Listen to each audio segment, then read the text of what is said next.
야마토 시대. 이번 시간에는 야마토에 대해 밝혀드립니다. 자, 정신 바짝 차리시고 시작하겠습니다.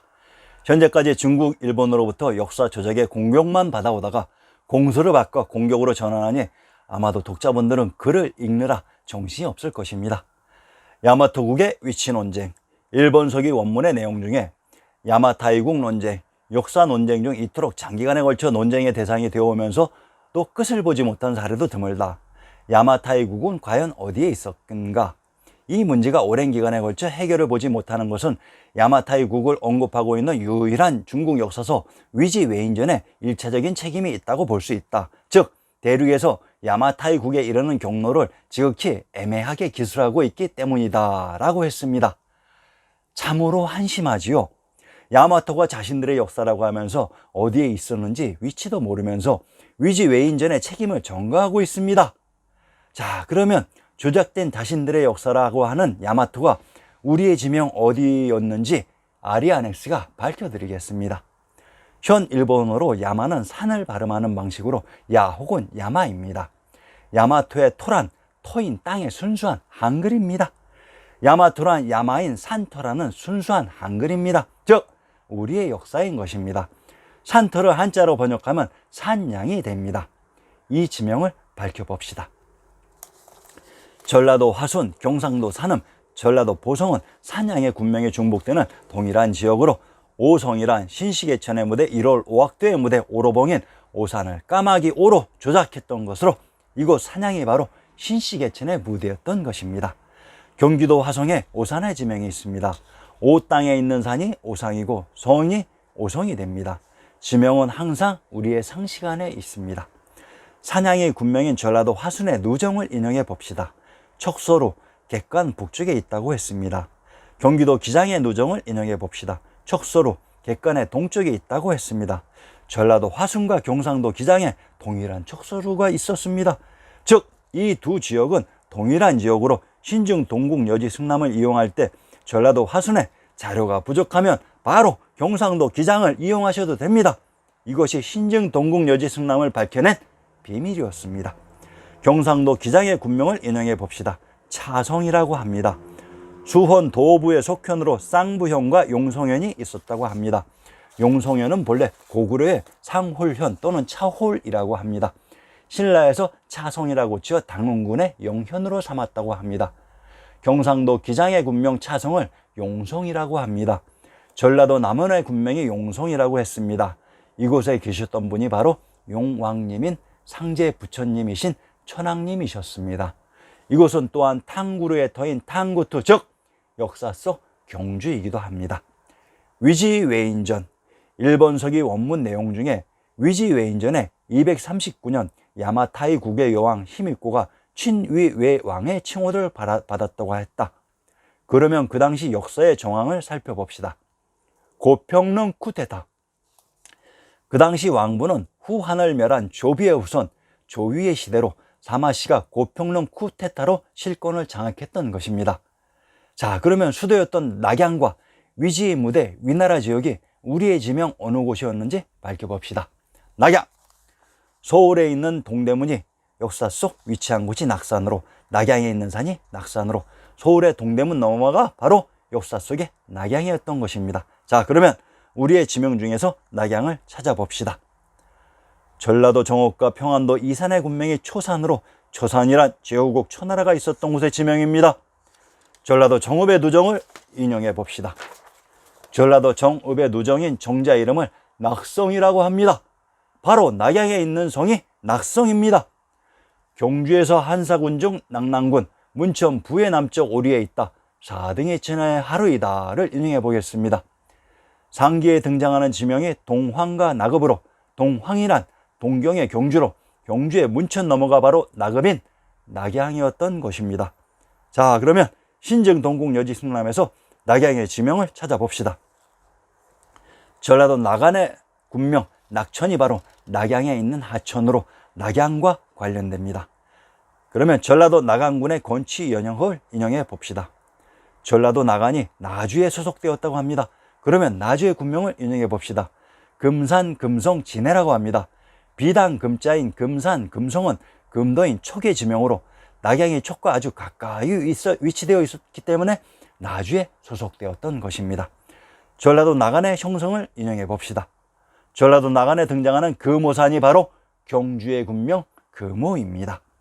향산 유랑가와 금강산 왕경록을 인용해 봅시다.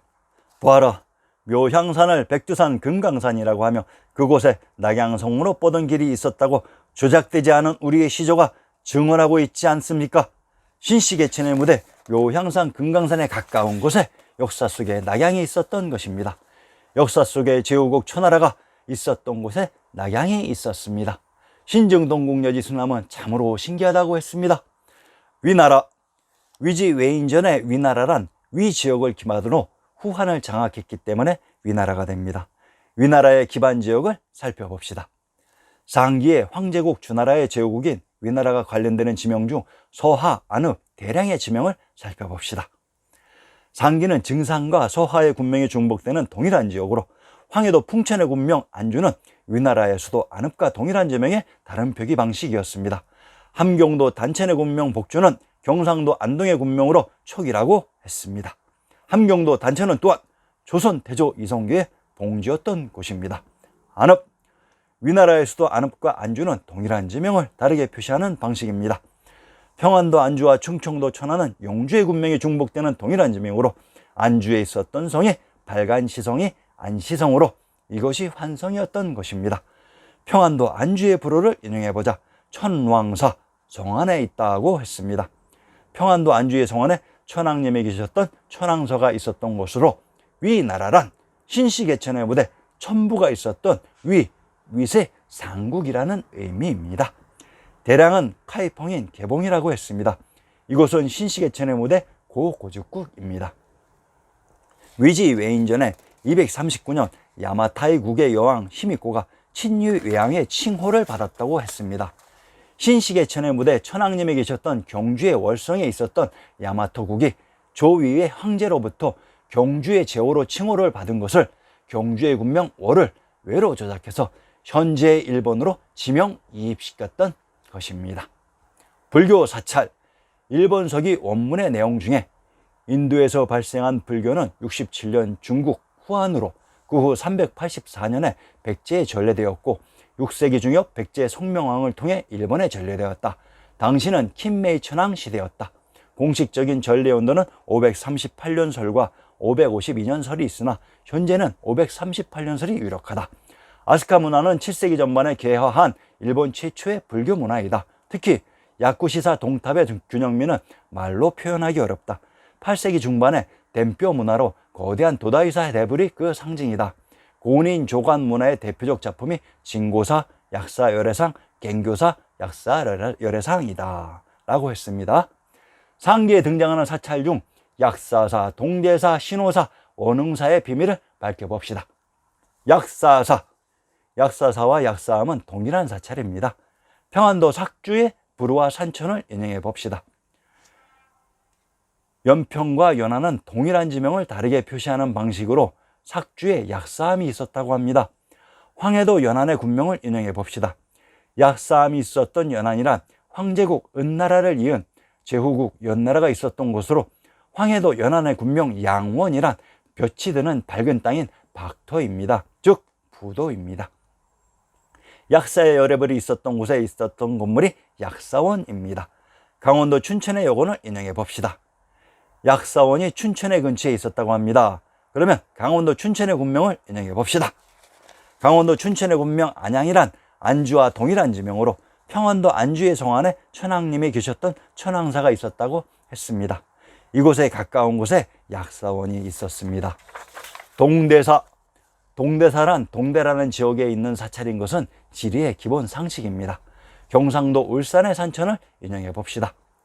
경상도 울산에 가까운 곳에 동대사가 있었던 동대산이 위치되어 있습니다. 그러면 울산의 지명을 살펴봅시다.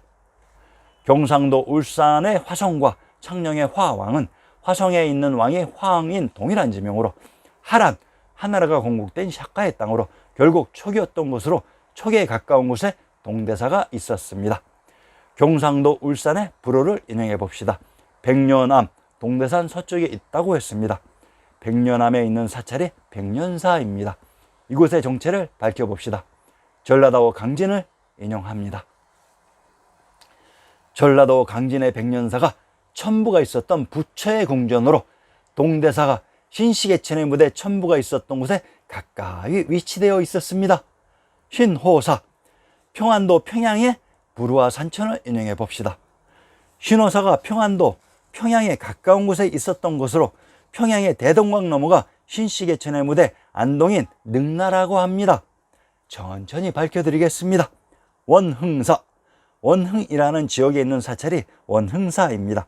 함경도 정평의 고적을 인용해 보겠습니다. 고리 관계를 떠나 고적이란 그 지역의 유물입니다.